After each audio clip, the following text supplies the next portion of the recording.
gonna play it actually a couple times today because I want to analyze and dissect what she's saying because it's really important for us as economic thinkers, which all of us are, to really make sure that we understand the assignment and understand what's really happening and what what the good and the bad and the ugly is. All right. So here I'm gonna play this clip. It's on my Instagram if you want to go and join the conversation. It looks like there's a pretty vibrant conversation around it right now. And my Instagram is Dr. Boyce Finance. So feel free to do that. Give me a guess in the chat if you can hear her. I'm gonna play the video right now. Now decided that I wanted to play Monopoly with you. And for 400 rounds of playing Monopoly, I didn't allow you to have any money. I didn't allow you to have anything on the board. I didn't allow for you to have anything. And then we played another 50 rounds of Monopoly, and everything that you gained and you earned while you were playing that round of Monopoly was taken from you. That was Tulsa. That was Rosewood. Those are places where we built black economic wealth, where we were self-sufficient, where we owned our stores, where we owned our property, and they burned them to the ground. Not only do you not get to play, you have to play on the behalf of the person that you're playing against. You have to play and make money and earn wealth for them, and then you have to turn it over to them.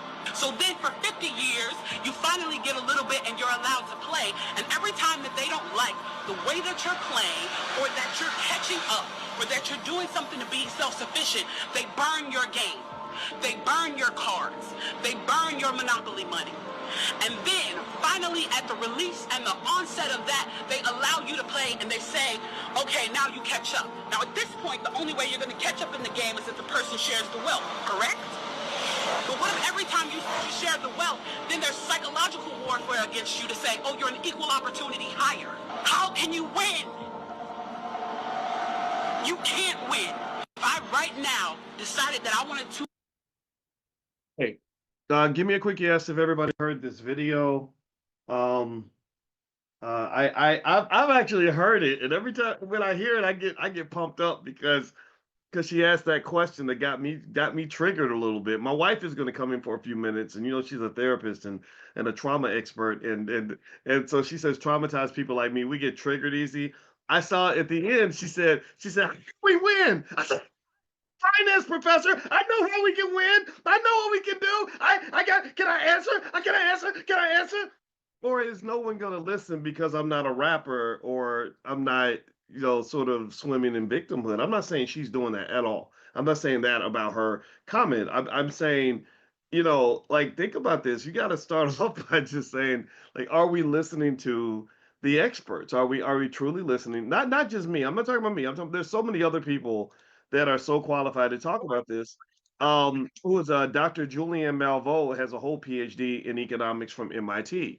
If anybody knows how hard it is, it's hard to get a legitimate PhD from an average institution. Right? It's hard to get that.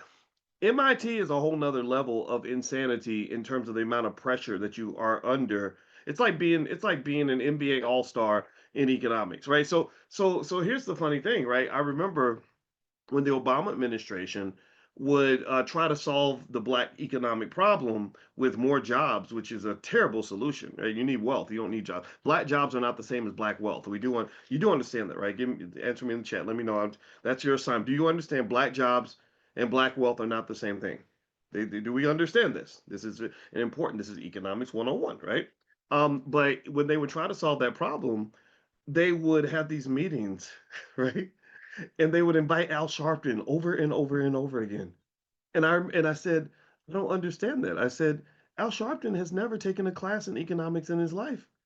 Al Sharpton is a preacher with a perm. You might call him if you want to know how to keep your hair shiny, silky, and smooth, or how to give a good sermon. The man is a great speaker, but I said, he ain't no economics expert. Why are you talking to Al Sharpton about something that is well beyond his pay grade? Right? And Julian Malveau's right down the street.